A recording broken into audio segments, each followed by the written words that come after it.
हे विद्या की देवी जननी, तुझको नमस्कार माँ। तेरे ही चरणों में झुकता शीश है बारंबार माँ। साथियों नमस्कार। साथियों, आज के इस वीडियो में विशेष रूप से हम बायोमेट्रिक से संबंधित कुछ चर्चा करेंगे, क्योंकि सरकार ने जो कार्य किया है, सरकार ने जो कदम उठाया है, वह किस प्रकार से उचित है, किस प्रकार से सही है, इस पर चर्चा करना अति आवश्यक है। साथ ही साथ मैं एक बात इस वीडियो के माध्यम से आप लोगों तक और कहना चाहता हूं कि इस वीडियो के माध्यम से तमाम शिक्षकगण हमसे अव्यवहार करेंगे, हमारी आलोचना करेंगे, लेकिन हमें उनकी आलोचना का कोई प्रभाव नहीं पड़ेगा, क्योंकि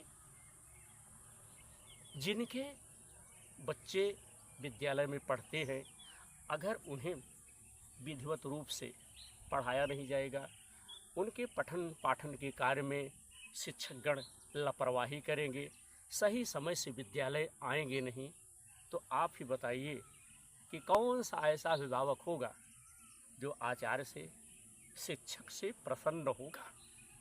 विषय की तरफ चलते हैं। प्रसारण कर रहा हूं Vinod Dubey YouTuber YouTube channel की तरफ से।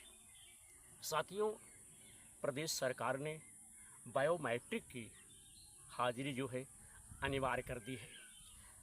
विद्यालय में शिक्षकगण जब आएंगे तब बायोमेट्रिक उपस्थिति अपनी दर्ज करेंगे। विद्यालय से जब शिक्षक, अध्यापक, मास्टर, गुरुजी घर जाएंगे, उस समय भी अपना फिंगर, अपना अंगूठा लगा करके तभी जाएंगे। तो हमारे कहने का तात्पर्य है कि सरकार का यह कार्य हमारे हिसाब से बहुत ही बढ़िया है।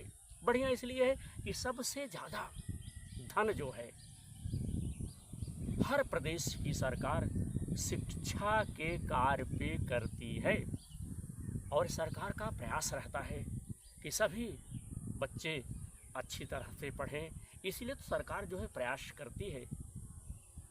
और अब चलते हैं आचार्य मास्टर साहब की तरफ। देखिए, जिस मास्टरी को आप प्राप्त करने के लिए, जिस नौकरी को प्राप्त करने के लिए, हमारी बात आप ज़रा ध्यान से सुनिएगा कि जिस नौकरी को आप प्राप्त करने के लिए तरह तरह की आपने कोशिश की, सभी देवी देवताओं को आपने प्रणाम किया, वंदना की, उनसे आराधना की कि मुझे यह शिक्षक की नौकरी मिल जाए, और आपने भरपूर प्रयास किया। किसी भी तरह से आप किस प्रकार से इस लक्ष्य तक पहुँचे ये तो मैं नहीं जान सकता, लेकिन आपके दिल में यह जिज्ञासा रही होगी, यह विचार रहा होगा कि हम ईमानदारी से बच्चों को पढ़ाएंगे, समय से विद्यालय जाएंगे, समय से अपने घर आएंगे। तो आपने तमाम युक्ति लगाई, तब कहीं जा कर के आपको नौकरी प्राप्त हुई, और उसी नौकरी को विधिवत करने के लिए सरकार ने यह कार्य इसलिए किया कि तमाम शिक्षक, तमाम आचार्य, तमाम मास्टर जी, गुरु जी विद्यालय पहुंचते नहीं थे, विद्यालय जाते नहीं थे, वेतन आराम से प्राप्त कर लेते थे। तो हमारे हिसाब से मीडिया को तो लोग बुरा मानते हैं कि मीडिया ने ऐसा कह दिया, लेकिन उचित क्या है? उचित यही है कि आप ईमानदारी से पढ़ाएं। हाँ, अगर आप दूर के विद्यालय में अगर आप कार्यरत हैं तो अगल बगल रह करके, क्वार्टर लेकर के, मकान लेकर के भाड़े में रहिए। यह आपकी जिम्मेदारी, आपकी समस्या है, आपकी परेशानी, सरकार की नहीं।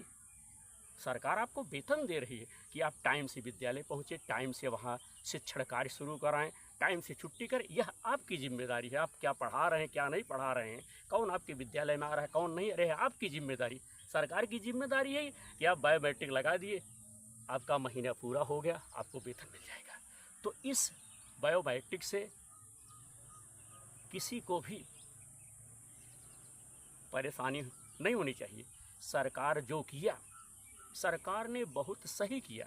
मैं खुल करके कह रहा हूँ, यह करना भी उचित था कि इतना पैसा, इतना धन आप लोगों को इतना वेतन दे रही है, तो ईमानदारी से आप लोग पढ़ाइए, परिश्रम कीजिए। बाल बच्चे किसके नहीं, बाल बच्चों के लिए तो कमाया जाता है। उन बाल बच्चों की रक्षा के लिए, अच्छी परवरिश के लिए आपको वेतन दिया जा रहा है। आप अपने उसी वेतन से अपने परिवार का भरण पोषण करेंगे, तो आपकी क्या जिम्मेदारी है। जिस वेतन को आप ले रहे हैं, उस वेतन के लिहाज में आपकी क्या जिम्मेदारी है। आपकी जिम्मेदारी टाइम से विद्यालय जाएं, पूरी ड्यूटी दें, अच्छी तरह से बच्चों को पढ़ाएं। तो इसमें नाराज नहीं होना है, एतराज नहीं करना है कि सरकार ने बायोमेट्रिक कर दी। जब आप लापरवाह थे, जब आप पढ़ा नहीं रहे थे, आप जब फ्री में वेतन ले रहे थे, तो सरकार ने यह कार्य बहुत ही अच्छा किया। हमारी और आपकी निगाह में तो गलत होगा कि हम भैया इतनी दूर से कैसे विद्यालय जाएंगे। छोड़ दीजिए नौकरी, ड्यूटी छोड़ दीजिए, दूसरे को करने दीजिए। तमाम लोग खड़े हुए लाइन। अगर आपके पास समय नहीं है, आपके पास समय नहीं, आपकी व्यवस्था सही नहीं है, व्यवस्था आपको करना है, ड्यूटी आपको करना है, आपसे नहीं हो पा रही है तो रिजाइन दे दीजिए, छोड़ दीजिए। ज़बरदस्ती तो आपसे कोई करवा नहीं रहा है। अरे आप ड्यूटी करें तो आपको वेतन मिलेगा। अब आप नहीं करेंगे, दूसरा कोई आएगा, ड्यूटी रुकेगी थोड़ी। हमारे आपके न कार्य करने से शिक्षण कार्य बाधित नहीं होगा। हम आप बगल हो जाएंगे, दूसरा कोई आ जाएगा। तमाम लोग इस देश में हैं। तो हम तो यही कहेंगे कि सरकार ने जो किया अच्छा किया। अब आपका उत्तरदायित्व तो यह है कि ईमानदारी से पढ़ाइए, ईमानदारी से विद्यालय जाइए, ईमानदारी से आइए, क्योंकि हमारे इस वीडियो को बहुत से लोग देखेंगे। शिक्षा से संबंधित हमने चर्चा की है। अभी छोटा मोटा पोस्ट हम लोग कर देते, तमाम लोग उस पर टीका टिप्पणी कर देते हैं, लेकिन सच के पीछे, सच के लिए बोलना कोई नहीं चाहता। सच बोलती है तो केवल मीडिया बोलती है, और मीडिया के लोग आलोचना करते हैं। हम भी क्या करें, कह दें कि नहीं गुरु, सरकार ने जो किया बड़ा गड़बड़ किया। सरकार ने जो किया वो सही किया। हम वेतन ले रहे हैं, हम पैसा ले रहे हैं, हमारी जिम्मेदारी, हमारे उत्तरदायित्व का यह कार्य है कि हम उस कार्य को करें। तो आप नाराज मत होइए, आप स्वयं विचार कर लीजिए कि सरकार ने जो कार्य किया है बिल्कुल सही किया है। ईमानदारी से पढ़ाइए, वेतन लीजिए, जहाँ आपका विद्यालय है वहाँ आप रहिए, वहाँ टाइम से पहुँचिए, और शिक्षण कार्य को ईमानदारी से करिए और करवाइए। यही आपकी इस समय सबसे बड़ी परीक्षा है। ज़रा सी आपने लापरवाही की तो आप एब्सेंट हो जाएंगे। ऐसे रहेंगे तो आप क्या करें, बर्खास्त हो जाएंगे, बर्बाद हो जाएंगे, ख़राब हो जाएंगे। तो ख़राब मत होइए, आपको सजग कर दिया गया है। आपको भैया पहले से बता दिया गया है कि आपका पहले क्या होता था। हमने अपने आँखों से देखा है। पहले जिस कार्य में जो आचार्य लोग पढ़ाते थे, एक मित्रा KYC आती है, तमाम लोगों ने देखा होगा, जहाँ पैसा वैसा निकलता है वहाँ मास्टर उस KYC को लिए रहते थे। अब जब उन्हें आवश्यकता पड़ती थी, जब कहीं जाना होता, तुरंत अपने मोबाइल में सेट किए, इसके बाद हाजिरी क्या किए, अंकित कर दिए। बहुत से मास्टरों के पास है, एक नहीं, लगभग इस समय वीडियो के माध्यम से कह रहा हूँ कि बहुत से अध्यापकों के पास है। हमारे इस वीडियो को अध्यापक लोग भी देखेंगे। हमको भैया ये नहीं है कि आप हमसे जुड़िए, आप मत जुड़िए। इस वीडियो से हमारा खर्चा नहीं चलेगा, हमारे परिवार की परवरिश नहीं होगी। लेकिन सच बोलने में डरना नहीं चाहिए। सच का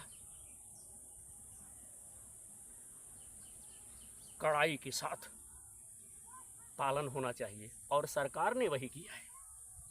हम तो भाई सरकार की अवहेलना नहीं करेंगे, हम तो सरकार की प्रशंसा करेंगे कि हमारे शिक्षण कार्य, हमारे नन्हे मुन्ने बच्चों को किस प्रकार से शिक्षा दिलाई जा रही, किस प्रकार से पढ़ाया जा रहा है। सरकार इतना धन खर्चा कर रही है, क्यों, किस लिए, ताकि बच्चे, आज के बच्चे कल इस देश का भविष्य हैं, और भविष्य को संवारने का काम जो है किसने दिया है, किसको, प्रदेश सरकार ने आचार्य अध्यापकों को दिया है। अध्यापक लोग क्या करते हैं, घर बैठ करके वेतन लेते हैं, विद्यालय में जाते नहीं, विद्यालय में पढ़ाते नहीं। तो ऐसा मत कीजिए। जो आपका कर्तव्य है उस कर्तव्य को कीजिए, फर्जी काम का पूर्ण रूप से बहिष्कार कीजिए। हम तो यही कहें कि बाकी आपकी जैसी अच्छी। तो आज हमने Vinod Dubey YouTuber YouTube channel की तरफ से कुछ विचार इस वीडियो के माध्यम से शेयर किया। हमारी जिज्ञासा थी कि हम प्रेस विचार को आप सब तक शेयर करें, हमने शेयर किया। अब इसका सम्मान करना, इसमें क्या हमने सत्य बोला, क्या असत्य बोला, क्या सही बोला, क्या गलत बोला, क्या उचित है, क्या अनुचित है, आप स्वयं अवलोकन कर लीजिए। लेकिन नन्हे मुन्ने बच्चों के भविष्य के साथ आपकी क्या जिम्मेदारी है, आपका क्या कर्तव्य है, आपका क्या उत्तरदायित्व है, आप कर क्या रहे हैं, आपको करना क्या चाहिए, इन तमाम बातों का आप एक बार फिर अवलोकन कर लीजिएगा तो आप स्वयं कहेंगे कि हमने सही कहा है कि गलत। जय हिंद, जय भारत, वंदे मातरम।